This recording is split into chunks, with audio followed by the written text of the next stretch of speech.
Hello, everyone, and welcome to the last campus conversation of the semester. Let me first introduce myself to you. I'm Nadine Sika, Associate Professor of Political Science and Chair of the department.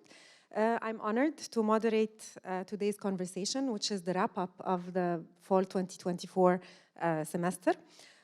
Today, we have much to celebrate and to commend our community for. The two things that come up to my mind are, of course, the largest philanthropic gift that AUC has received from the Sawiris family and their various organizations. And the second, most importantly, is the number of students enrollment, which has increased in the fall of 2024. So while those are certainly very important milestones for AUC, they have not been the only initiatives and only things that have been developing on campus this semester. So with this, I will leave the floor to both President Dallal and Provost Abdulrahman, who will provide us with a brief. They will provide us with a brief introduction and updates of all those interesting initiatives and developments at AUC.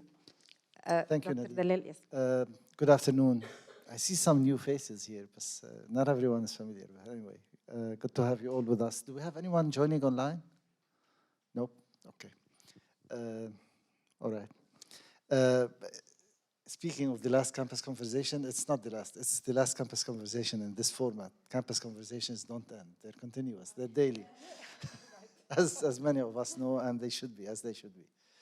So even if not everyone is present here today, I hope all of us will continue the conversations about the initiatives that I'll talk about today and many more that are underway.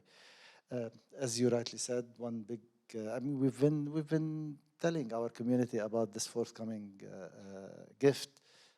It has now been announced, materialized. This is a long journey. It's a long journey of cultivation. And then once we reached an initial agreement, there is a lot of work that went into putting it together and finalizing the agreement and so on. If I walk you through the process, it's a very tedious process. It's not easy, but the outcome is remarkable. It really is a great partnership. It's a great step for the university. It is the largest single. We have donors that have given the university more than this particular donation, but they have given over a period of time. This is the largest single gift that the university has received. It is a vote of confidence in the university, in the business school specifically, but in the university more broadly. And it's a partnership with one of the lead business families in the country, which hopefully will inspire others to contribute in similar ways. And we are currently working on cultivating other relationships and possibilities. But also the partnership with them hopefully will be of quite useful for the university as we move forward. So this is one thing to celebrate. We still have, the bottom line is we're able to land gifts like this because of the great work which is being done across the university. My interactions with you are mostly about problems that we need to solve.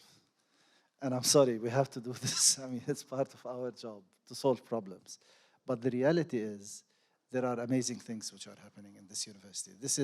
There are amazing things which are happening in this university. The impact of AUC within Egypt has never been as strong. And the projects that we're embarking on across the university, not just one project, not too many, numerous, on multiple levels are truly transformative for the country and potentially for the region.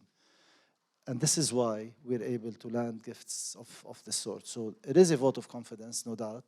It is quite remarkable, and we hope, and it's a partnership with an amazing family. And we hope that this will give momentum to other partnerships and other collaborations and gifts. But it's because of the good work which is being done in this university. This is what we need to remember. I can very easily walk through some of these issues we've talked about them before. I'll spare you this. And let me jump, here. As I said, we are in the process of cultivating relationships within Egypt, internationally, within the region, all very promising relationships, or extremely promising relationships with potential donors or potential collaborators. So this is not a one-off deal, hopefully, and hopefully we'll be able to do so much more. It all requires a lot of work. You know, this one gift, as I said, there were multiple units within the university that had to work on polishing it and working on the agreement and the details. And by the way, it's not over, because now that we have the gift and we have this partnership, we have to deliver. I mean, we have to deliver on the promise that we made to the donors. So that will be even more work as we move forward, but it's good work. It's the type of work that we always, you know, it's a good problem to have, as it were. And other relationships will require that we work on the details of the relationships and the details of what we're able to deliver and so on. So this will only bring more work, but it's work that clearly materializes as we move forward. So as I said, you might have noticed, some of you at least might have noticed that there has been and continues to be a very intensive traffic of visitors, of potential friends. We were going to them previously, now they're coming to the campus, they're seeing what we have to offer in the campus, and they are expressing tremendous interest in partnering with us and working with us. Again, the university is ripe, the university is full of potential, and we need to focus on that as we work in parallel, in addition to the great initiatives that we have and the great impact that we are actually demonstrating day in and day out, as we work also in parallel on addressing the challenges, the regional challenges, the surrounding external challenges that we face, and also on fixing our operations and making sure that we have a more efficient, more service-oriented operation within the university. So this is one. You want to stop? I can't stop, but well, I have a few more. You can talk about a few more things in in 2-3 minutes. Okay. You know, this is endemic. I always start talking because there's so much to talk about. The new training professional development program has been announced. You know, there were different, very legitimate perspectives and points of view or whatever. We actually worked hard on designing this particular training program. Different people worked hard on designing this particular training program. We're going to roll it out. It's a program which focuses on service, on the service qualities across the board so that we're able to deliver, and on supervisory functions within the university. We will roll it out. There will be 140 participants, and then we will calibrate it. We will get feedback. Hopefully, we'll make it better as we move forward, and we will continue to roll out this program and other programs that we feel are needed. Key is we're designing, we're trying, we're doing our best to design professional development programs that are relevant to the needs of the university, to needs that have been identified across the board by different people within the university. So this is something that has been announced, and we will start the programs in January, right? If you have questions, you can ask Sarah. No, I'm not done. Okay. 2 more things, or 3. 2 more things.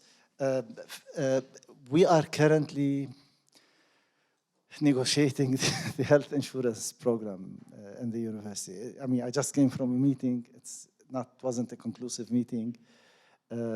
This is an ongoing, by the way, medical insurance. In every institution I served, you know, the university would change the providers of medical insurance, because medical insurance is, you know, is rapidly changing. The costs go up and so on and so forth. The benefits go up. We're committed to providing essential benefits, which we've already done, by the way. Unfortunately, we cannot always control the cost, because the cost is a subject of usage, it's subject of the external environment and so on. But we're trying to negotiate the best deal that we can for the university, and we're looking at various options. We are in the midst of these negotiations currently as we speak. Remember, there is a university-wide committee that represents different constituencies from the universities. This isn't just because we want to make sure that we are providing the right services for our stakeholders. You know, multiple stakeholders in different locations and so on. So we're working, there is current work which is happening, you know, intensive work, and hopefully it has to conclude before the end of the year. We have to settle somewhere before. When does it have to conclude? Sunanda, are you sending your messages?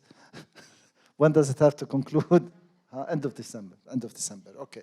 By end of December, we have to have you know, and we have to settle on whether we continue with the current provider under whatever new terms or other providers. So we're in the midst of doing that. If you have any perspective that you would like, although it's a little bit too late in in the game, but if you have any urgent sort of perspective on medical insurance, please share with Sarah or with Sunanda, who chairs the university committee that is working on this subject. And last but not least, and very quickly, as you would have noticed, I hope, the construction project is underway. We're doing the rough grading. We are currently assessing the finalists for the contractors. I mean, there is a very intensive process to look at the people who applied for the construction to serve as the construction contractors. Again, an intensive process, but it's a good one. It's a process that will exhaust a lot of energy in the next 3 years or so, and there are many different dimensions to it.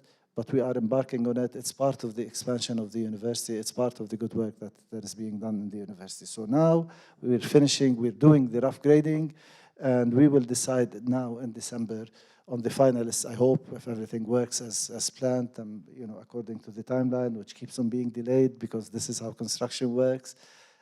We will choose the contractors and we'll start the construction work in early January. So these are the big ticket. I mean, there's a lot more that one can talk about, but for your sake, I'm going to stop. Thank you very much, President Dallal. That's very interesting and very interesting initiatives that we look forward to completing. Professor Abdurrahman, you have the floor. Thank you, Dr. Nadine. Hello, everyone, and welcome to the campus conversation. I'm happy to be here with you today. I have a few updates. I'll start by actually the gift of Unsi Sawiris. I'm not going to give an update, but I want to really thank everyone who contributed to finalizing the agreement of that gift, led by President Ahmad Dallal and Vice President Richard Bro and my colleagues, Dr. Sunanda Holmes. The team has worked really, really hard to get this deal done, and I'm really glad that we started to name schools. This is the first school to name. I'm sure under the leadership of Dr. Dallal, more to come. Good news, I have been reading very good feedback on that naming of the school over the social media, and I'm really happy that people are reacting positively to this gift. I want to give you an update on another grant that we are writing right now. It's going to be the biggest grant for scholarships, mainly only scholarships for the university. The amount of money is huge. I'm not going to talk about it now. And also the sponsor is working with us closely on finalizing that project. Hopefully in March, we will hear the good news. We'll keep our fingers crossed. And the team of OSP team has been working hard actually with Ahmed Abdel Megid and the scholarship office on finalizing that proposal. And again, I'm very hopeful because this is going to be another good step to offer scholarships to highly qualified students. Majority of them will be coming from Africa. I announced in many forums, and I would like to say it one more time here. This semester, we will finish the review of all the academic programs. Dr. Zainab Amin has been working with many faculty, many colleagues in this room and outside that room on working on for the last few years, 5-6 years, on reviewing all of our academic programs. This semester we'll finalize it. Next semester we'll have a workshop to review what we have done and learn from the lessons that we have gathered during that review process. And that review process will help us a lot with the accreditation that we're going, re-accreditation that we're going through in the next, I would say, a year or so. So this year, we will go through the accreditation of NACAI. This is the Egyptian accreditation agency. And starting spring, we will start actually the re-accreditation of the Middle States again. We have already formed the steering committee for the NACAI accreditation. We will announce that very soon, and I'm also expecting almost the same members of the committee to serve on the Middle States because there is a lot of overlap, so we don't want to waste the people time and effort. So I think it's going to be almost the same steering committee. that go through the accreditation. And as you know, accreditation is very, very important to our institution. This is a seal of quality that we get. And that also enhances our student mobility when they go to other universities. Do I have 2 minutes? Okay.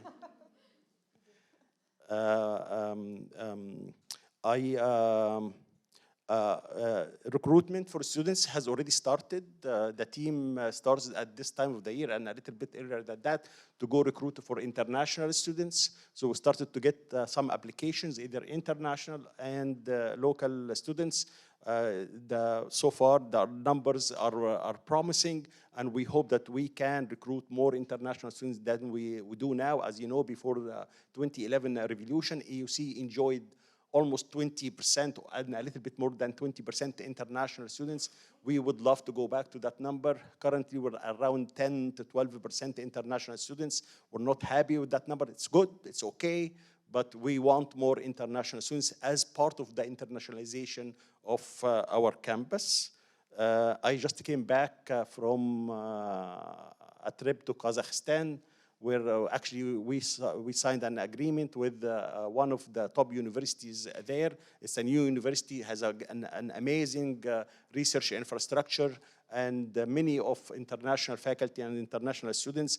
There is a potential of collaboration and hopefully another exchange program for our students. And I'll stop here, and I'm happy to take questions. Thank you very much, Provost Abdurrahman. I now open the floor for questions or comments from people who are here, and then from online. Any questions? Comments? Okay, I'll use my time. I think that internationalizing university is very interesting. Out of my own experience this semester, I've had quite an interesting amount of students from abroad, one from China and one from Azerbaijan, which was the first time for me in my classes to have students from different parts of the world. So the experience was really fascinating and interesting, and our students and those students have learned a lot out of the interaction they have done. So I hope that the Kazakhstan project moves forward. By the way, the ambassador of Egypt to Kazakhstan is an AUC alumnus.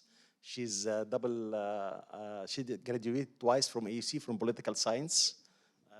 And I met her during my visit, and she said that she's happy that we actually, AUC went there to collaborate with the people in the country, with the universities in the country, and she promised to help us also have a little bit of footprint in Kazakhstan. Okay, thank you. Any comments? Okay, so we've had some questions from students and staff prior to coming to our meeting, so perhaps I might ask you those few questions. The first, of course, is the staff salary increases and the promotions and the 10% reduction. Any updates on these issues? The short answer is no. Especially after the gift, yes. No updates. Especially after what? No. Okay, let me clarify. The gift is an endowment. How will we spend the gift? Yes. We need to spend it wisely. No, actually, but remember, AUC staff is the most important in the gift. Look, no, I mean, I'm serious. It's not a frivolous. It's an important question. And you know, if you followed some of the social media conversations, quite clearly people don't fully understand what endowment means. Tuition revenue at AUC, when it's full, and I'm not talking about the last 2 years where we've increased support, created provisions to support our students. Tuition revenue normally, in normal years, covers 60% of the educational expenses. The rest comes from gifts, the rest comes from return on endowment, which is fixed, which is not supposed to be touched, which generates income that the university uses to cover its expenses and so on.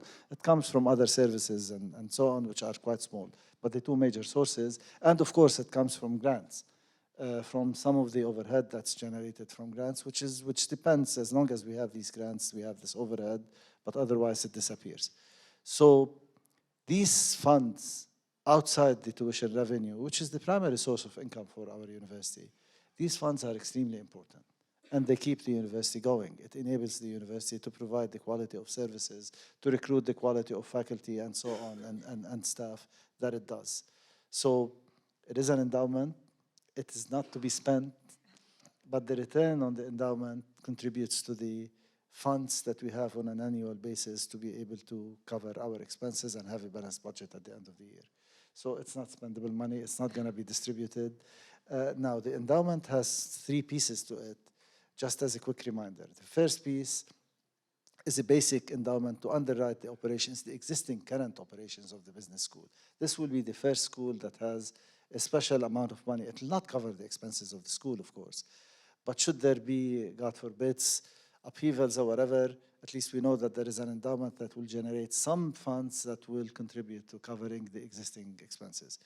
The biggest piece of the endowment is the two other big pieces of the endowment. One piece is designated.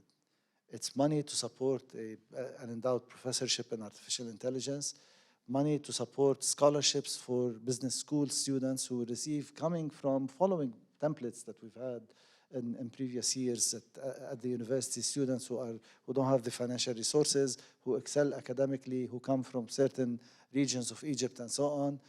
So it's again, the numbers are small, but they are regular, annual. Every year we'll be able to cover such students fully. And it covers also, it has a research fund that will enable faculty within the school to do research.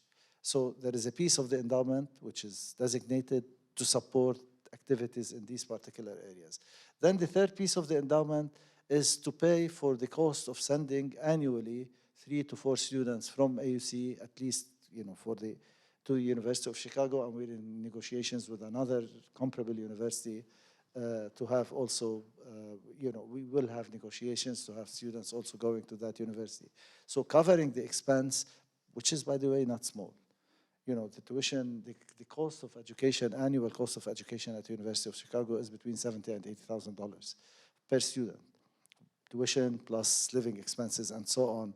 All of this will be covered steadily, regularly, and there will be 1 or 2 faculty members coming to spend 3 to 4 weeks each annually.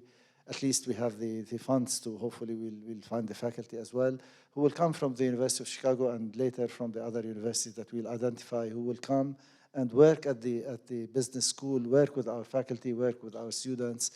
It takes forever. We have many agreements with the university, but it's one thing to have an agreement, and it's another thing to make it an actual implementable agreement, meaningful agreement.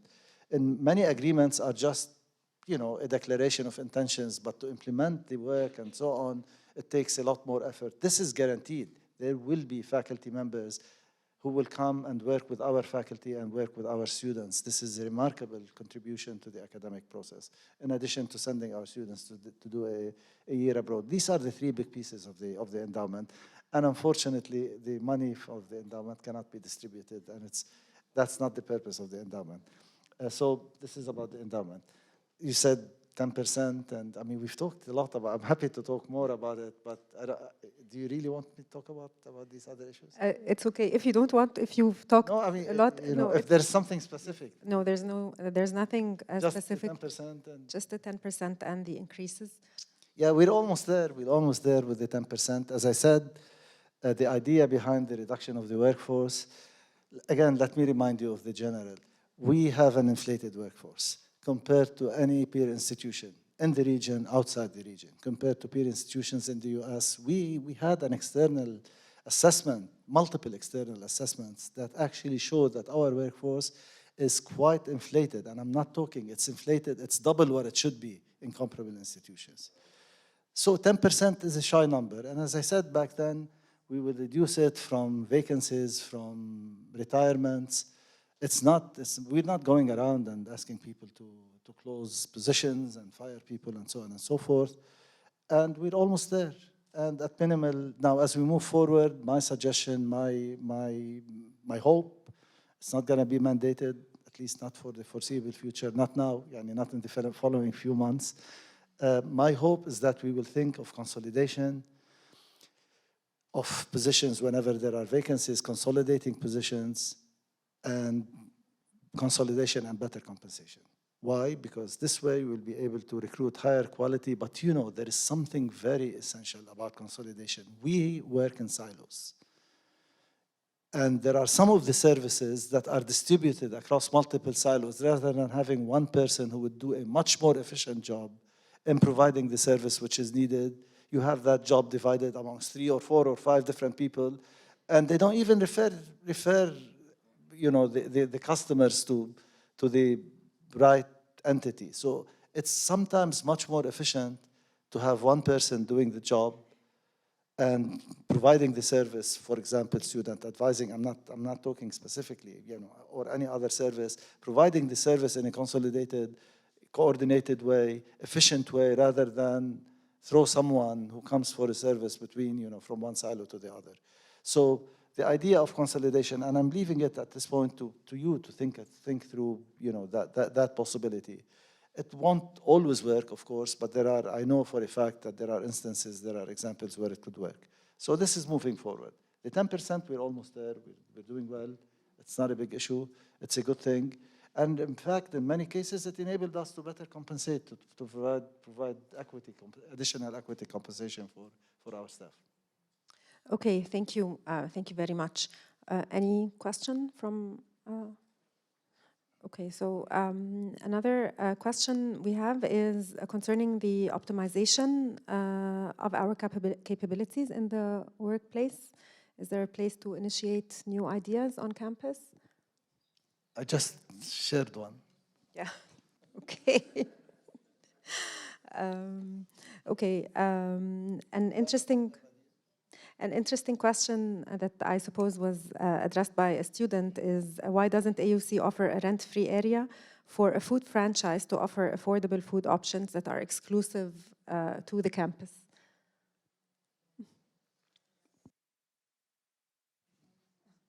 I think Shireen is here, right? Yeah.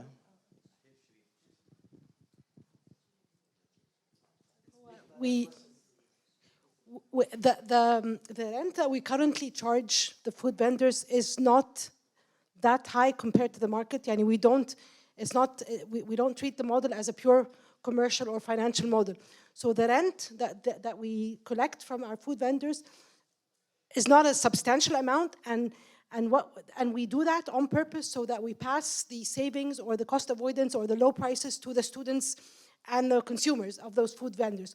So it's a lot more important for us to offer low prices than to collect rent revenue for the university.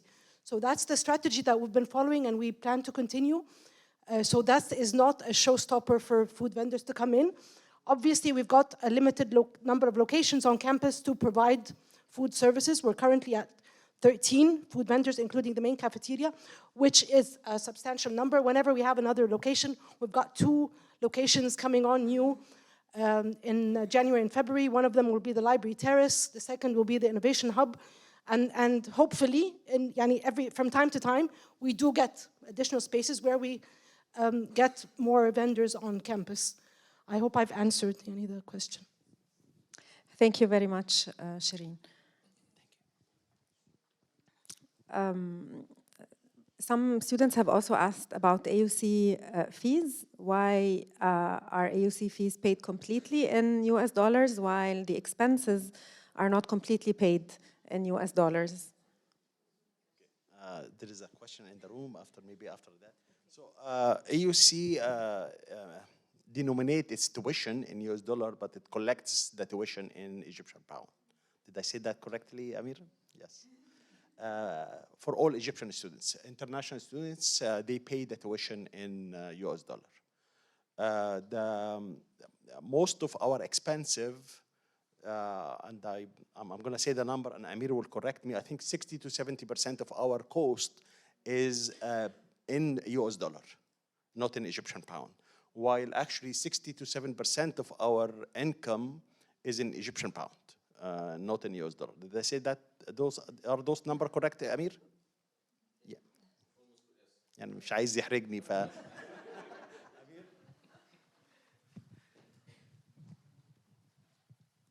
Yes, I agree. It's almost 60 to 70% of our cost actually is denominated in US dollar. But if you look at our revenue, yes, you can see our tuition and yes, revenue, you see it in US dollar, but actually we collected all in Egyptian pound. Basically, it's more or less similar what Dr. Ihab said. It's not a dollar to dollar, so, but more or less, yes, it's 70 to 60%.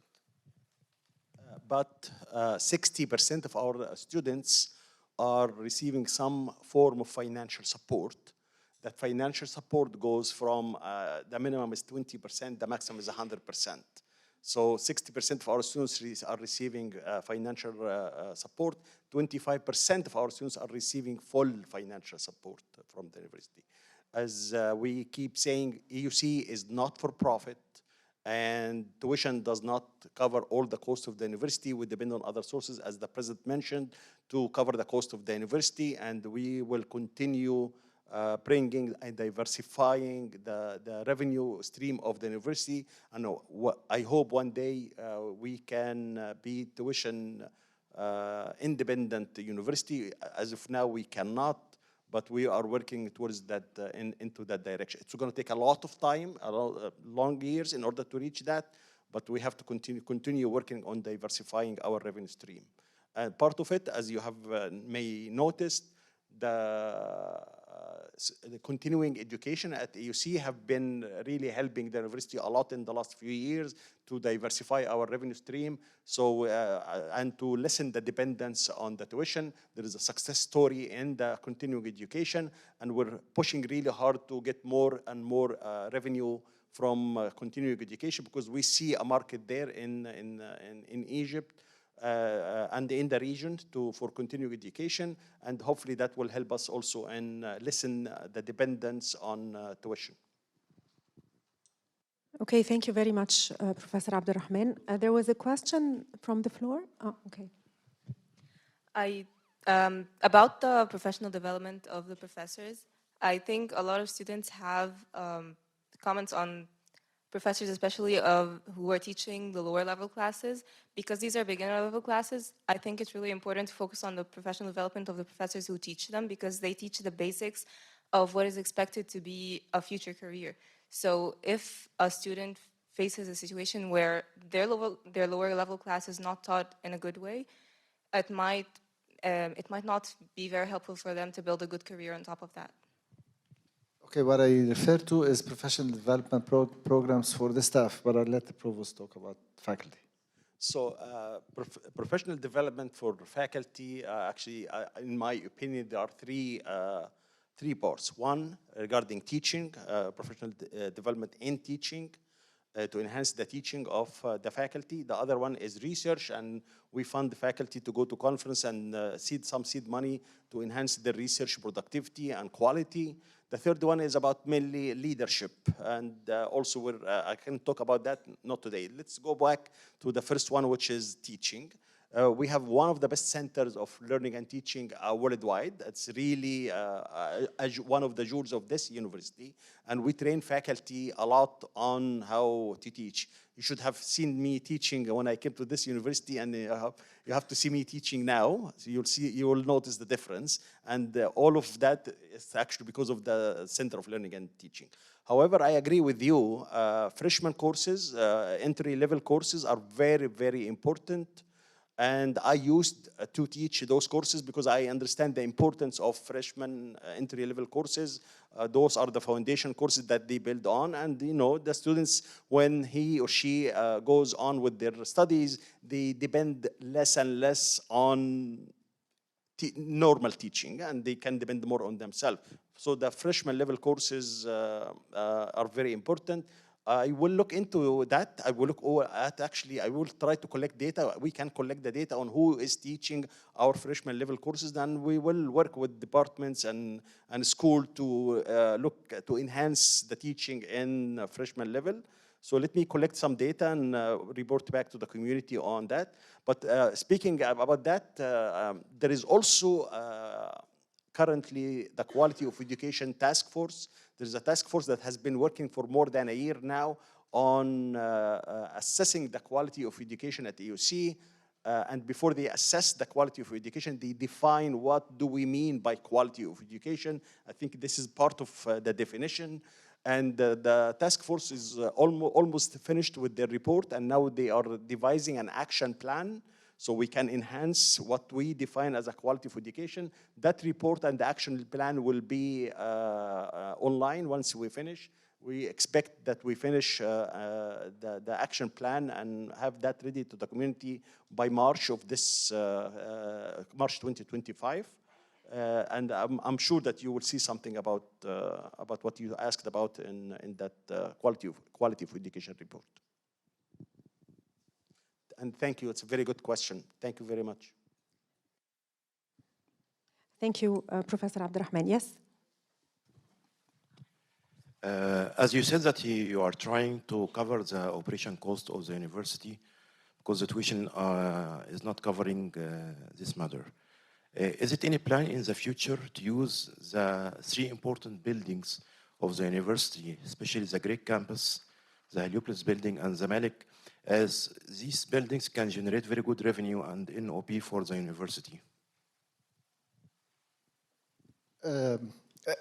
So far, I mean, of course, using campuses, we're not the only campus. There are many other campuses that use their facilities, rent them out, and for events and so on. It's something that we haven't done in any meaningful ways as of yet. It's something that we're looking into. Zamalek is rented out, and there is an issue, no? And the Greek campus is rented out. For a period of time, we're currently trying to negotiate better terms for extending the rental for Zamalek. There is a reason that both the Greek campus and the Zamalek building were rented out. When we moved to this campus, the center of gravity of the operations of the university moved here.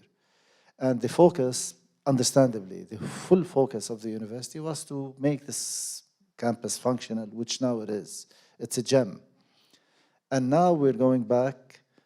As you know, we have a task force. We're working on reintegrating the Tahrir campus and Falaki, reintegrating them in the life of the university, and also ensuring that we have effective programming. We're already making headways, and hopefully before long, we will see additional results on this front. We've already seen some significant results.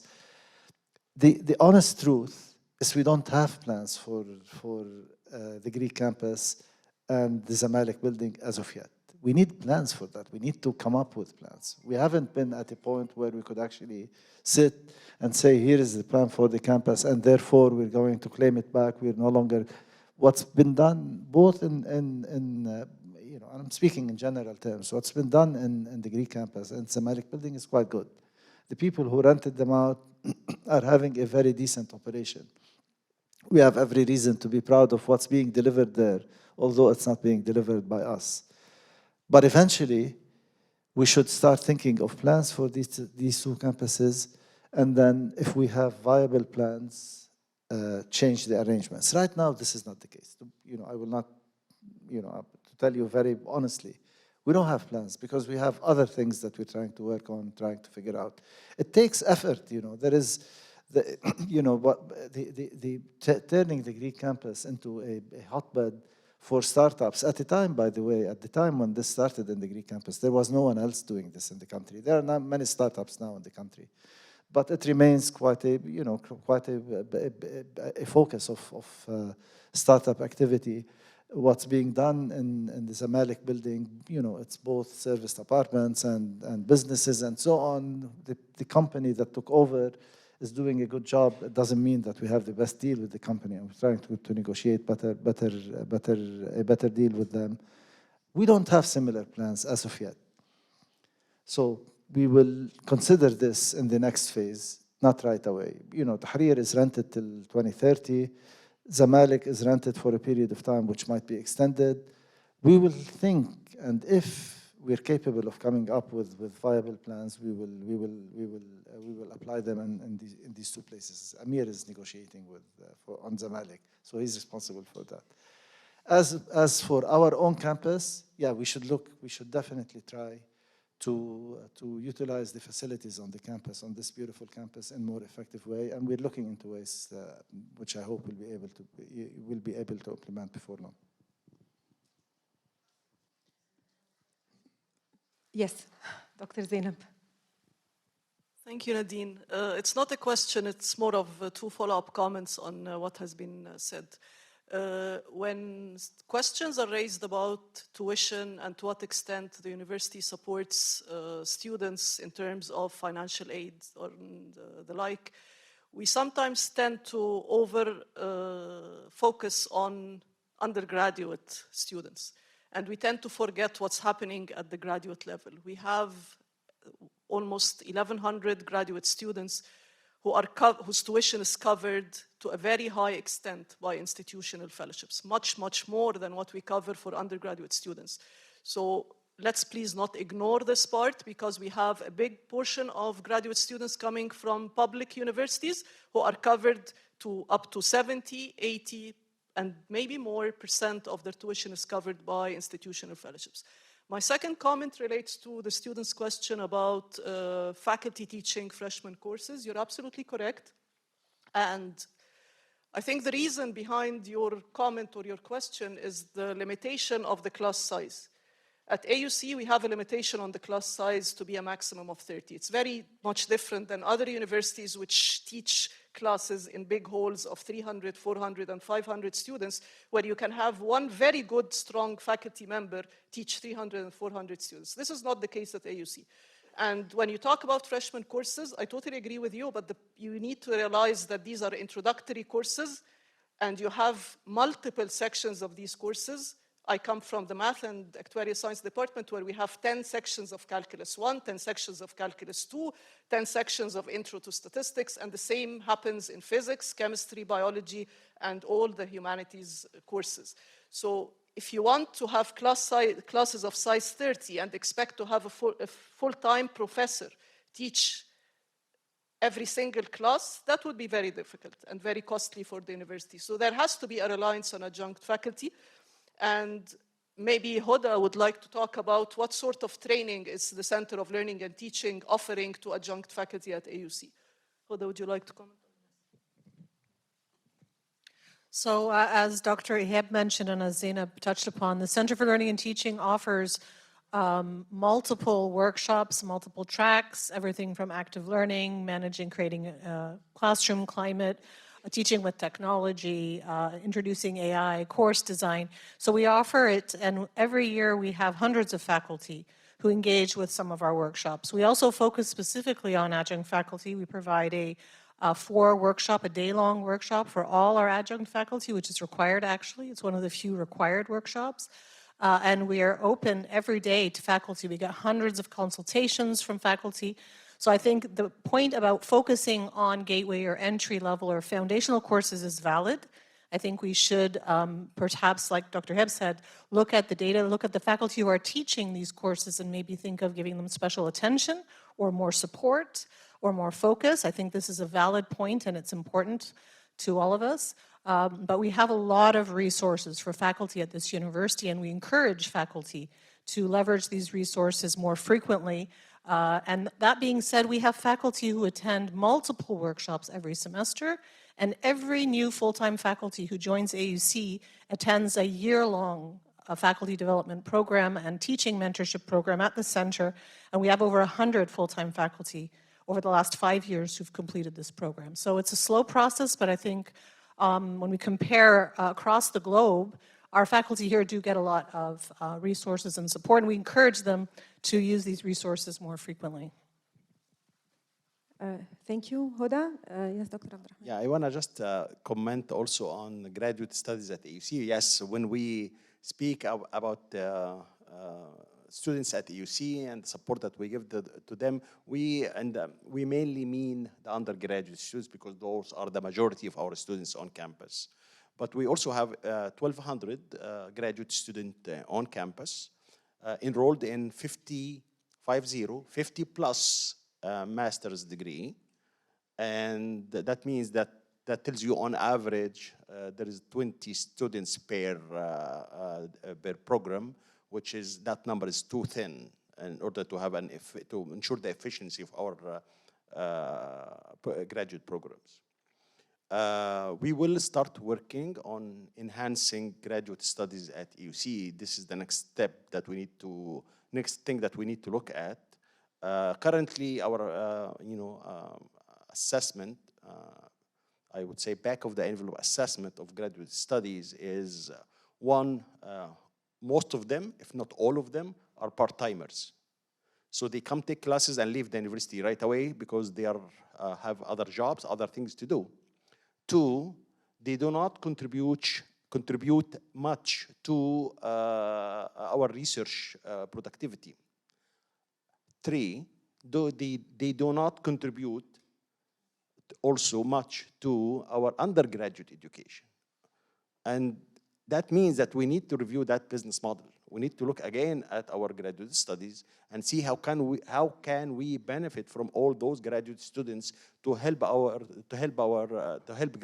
undergraduate education and also to help the research productivity. This is something that we need as a community to start looking at and discuss it. Okay, yes. Another thing that I've been discussing with the Provost, and I know that the Provost is discussing this as well, and this is something we need to assess and work on. The pool of adjunct faculty in the country is not huge. And many of the adjunct faculty, the quality adjunct faculty that we were recruiting to work at AUC are now being recruited for full-time jobs in the many universities that are opening up in the university. So we need to assess and come up with alternative strategies. That's something that we need to work on. We're not there yet, but we are working on it. I know that the Provost is working on it with many other colleagues at the university. So this is one of the challenges for us. No one competes with AUC in terms of the full-time faculty that we recruit to the university. The full-time faculty at AUC only leave AUC to assume positions of vice presidents and deans at other universities. They don't move laterally to work as faculty members in any other university in the country, because of the potential and the opportunities that they have, because of the intellectual community that we have here at the university, and so on and so forth. But adjunct faculty are here to teach 1 or 2 courses, and when they're offered, when there are many more opportunities for them to assume full-time positions, many of them actually go. So we need to think of the graduate program issue alongside what's happening to the pool of qualified. And not every faculty member is qualified to provide, as you've noted, is qualified to provide the quality of education that we aspire to offer. So we have an issue here that we need to work on. Okay, thank you very much, President Dallal, Provost Abdurrahman, and everyone for attending this conversation. And I invite you all to network and to have some coffee and tea. Thank you very much.